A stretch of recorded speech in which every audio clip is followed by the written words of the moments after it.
आज मैं आपके लिए कक्षा 8 धरोहर बुक पाठ 4 का अभ्यास कार्य लेकर आई हूँ। हिंदी में पिछले वीडियो में अपलोड कर चुकी हूँ। आज हम इसका अभ्यास कार्य करेंगे। पहला प्रश्न है प्रदत्तान विकल्पान दृष्ट्वा उचितम उत्तरम चिनुत।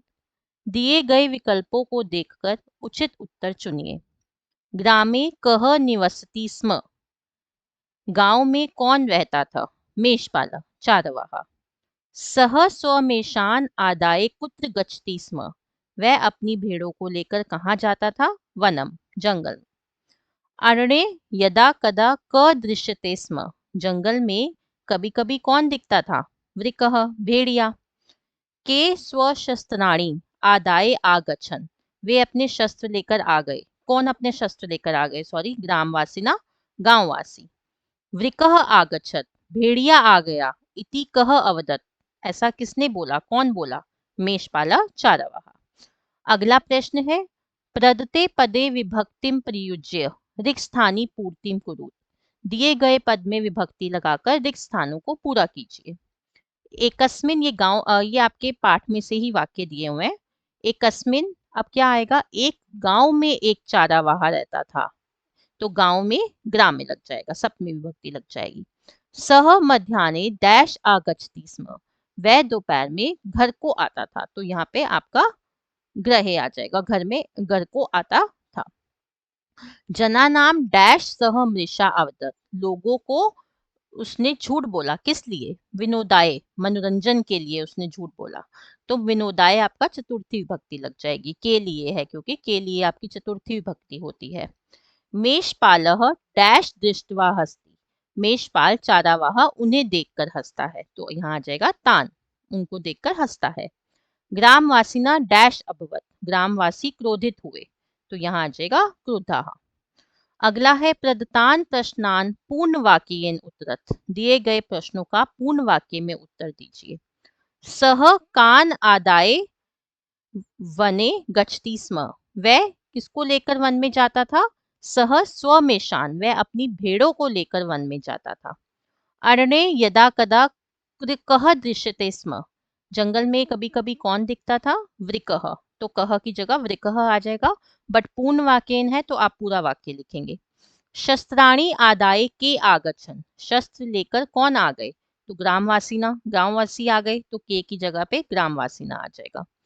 के क्रुद्धा अभवन, कौन क्रोधित हुए? ग्रामवासीना, तो ग्रामवासीना आ जाएगा के की जगह। एकदा सत्येन कह आगच्छन्। एक बार सच में कौन आ गया? तो वृकः, कह की जगह वृकः आ जाएगा, भेड़िया आ गया। अगला है प्रदत्ता नाम शब्दा नाम प्रत्यय संयोजनम कृत्वा लिखत। प्रत्यय जोड़कर लिखना है आपने, नीचे गए शब्दों को प्रत्यय जोड़कर लिखना है। आ जमा दा जमा ल्यप आदाय। रक्ष जमा तुमुन रक्षितुम। दृश जमा कत्वा दृष्टवा। लिख जमा तुमुन लेखितुम। लिखितुम लिख देते हैं बहुत सारे बच्चे, लिखितुम गलत है, लेखितुम होता है। पठ जमा कत्वा पठित्वा। अगला क्वेश्चन देखिए, प्रदत्तेषु वाक्येषु लकार परिवर्तनम कुरु। दिए गए वाक्यों में लकार परिवर्तन कीजिए। ग्रामे एकः मेषपालः निवसति।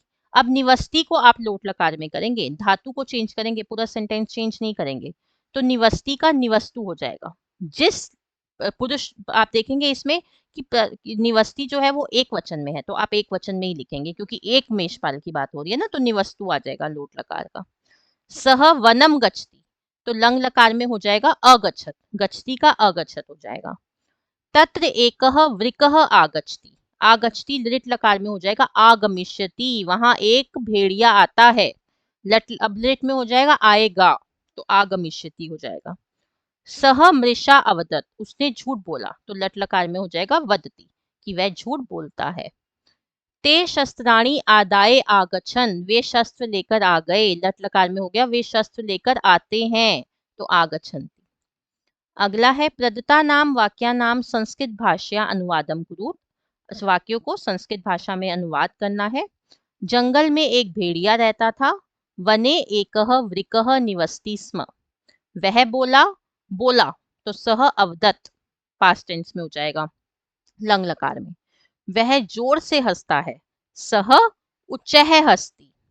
ग्रामवासी वापस चले जाते हैं, ग्रामवासिनः पुनः गच्छन्ति। एक बार सचमुच भेड़िया आया, एकदा सत्येन वृकः आगच्छत्। तो ये था आपका पाठ का अभ्यास कार्य। यहाँ हमारा अभ्यास कार्य भी समाप्त हो जाता है और अंत में मैं